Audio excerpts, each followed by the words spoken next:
आज के वीडियो में टाइफाइड के अंतर्गत टाइफाइड क्या है, इसका कारण क्या होता है, यानी क्यों हो जाता है, लक्षण कौन कौन से होते हैं, रोग कैसे फैलता है, मतलब स्प्रेडिंग कैसे होती है, इसका उपचार क्या है, इसकी रोकथाम क्या है और इसका परीक्षण कैसे किया जाता है, पूरी जानकारी चित्र सहित आपको समझाएंगे। लेकिन उससे पहले यदि आप लोगों ने अभी तक हमारे चैनल को सब्सक्राइब नहीं किया है तो सब्सक्राइब कीजिए और ऑल नोटिफिकेशन पर सेट कर लीजिए ताकि जब भी मैं वीडियो डालूं तो आपको सबसे पहले नोटिफिकेशन प्राप्त हो जाए। तो चलिए शुरू करते हैं। तो टाइफाइड एक प्रकार का बुखार होता है। बुखार, इसे मियादी बुखार या मोती झरा या आंतों का बुखार भी कहा जाता है। कई सारे नाम है, मियादी बुखार, मोती झरा या आंतों का बुखार भी कहते हैं। यह जीवाणु जनित रोग है, मतलब टाइफाइड जो है ये जीवाणु से होने वाला बुखार है या जीवाणु से होने वाला रोग है। अर्थात टाइफाइड बैक्टीरियल डिसीज है, बैक्टीरियल डिसीज। और आपको बता दें, यदि प्रश्न पूछा जाए कि टाइफाइड किस जीवाणु या बैक्टीरिया से होता है तो साल्मोनेला टाइफी नामक जीवाणु या बैक्टीरिया से टाइफाइड रोग हो जाता है। साल्मोनेला टाइफी नामक जीवाणु से या बैक्टीरिया से टाइफाइड रोग हो जाता है, या कह लीजिए कि आंतों का बुखार या मोती झरा या मियादी बुखार हो जाता है।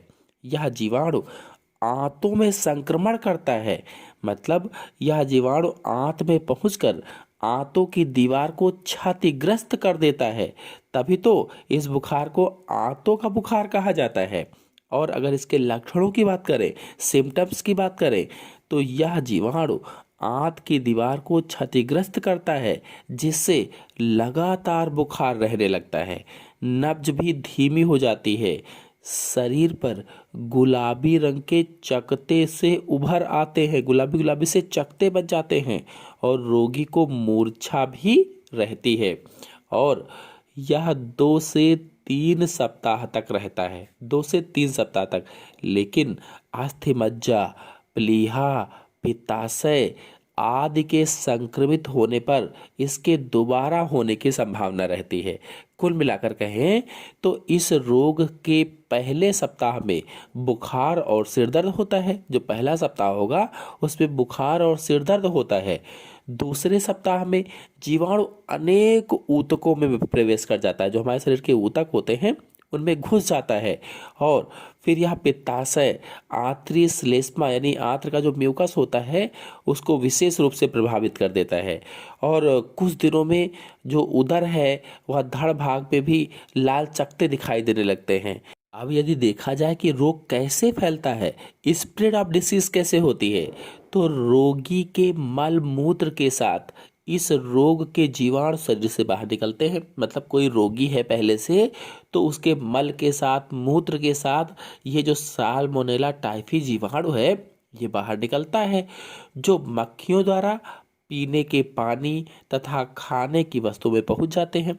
अब मल के साथ निकले तो मक्खियों के माध्यम से कोई खाने की वस्तु है वहां पर पहुंच गए, उसमें पहुंच गए, या पीने की चीज़ है उसमें पहुंच गए। अब उस संदूषित पानी को या उस संदूषित खाने की चीज़ को, आहार को लेने से अन्य व्यक्तियों में भी यह रोग फैल जाता है। इस तरह से इसकी स्प्रेडिंग होती है। मतलब संदूषित भोजन या संदूषित पानी के पीने से जिसमें कि वो जीवाणु है तो ये रोग फैल जाता है। फिर अगर इसके उपचार की बात करें, रोकथाम की बात करें, यानी ट्रीटमेंट एंड प्रिवेंशन की बात की जाए, तो क्लोरोमाइसिटिन से इस रोग में लाभ पहुंचता है। और रोग के फैलने पर प्रतिरक्षण के लिए वैक्सीन के टीके भी लगवाने चाहिए, यानी इसके बचाव हेतु टीका भी लगाया जाता है। और रोग की रोकथाम के लिए नियमित रूप से स्नान करें, रोज आप स्नान करें, कपड़ों की सफाई करें, आसपास के स्थानों को साफ सुथरा व स्वच्छ रखें, और जो खाने पीने की चीज़ें हैं उन वस्तुओं को ढक कर रखें। जो खाने पीने की चीज़ें हैं उनको ढक कर रखेंगे तो उस पर वो जीवाणु नहीं पहुंच पाएगा, जिससे बीमारी नहीं फैलेगी। और आपको बता दें, इस रोग की पुष्टि विडाल परीक्षण के द्वारा की जाती है। विडाल टेस्ट के द्वारा टाइफाइड रोग का परीक्षण किया जाता है, यानी पुष्टि की जाती है। ये क्वेश्चन कई बार परीक्षाओं में पूछा जाता है कि विडाल परीक्षण किसके लिए किया जाता है, तो टाइफाइड रोग के लिए किया जाता है। या टाइफाइड रोग की पुष्टि किसके द्वारा की जाती है, तो विडाल परीक्षण के द्वारा की जाती है, इसकी जानकारी हो जाती है। तो ये इंपॉर्टेंट पॉइंट है, याद रखेंगे। तो आशा है आप सभी लोगों को टाइफाइड के बारे में अच्छी तरह से जानकारी प्राप्त हो गई होगी। धन्यवाद।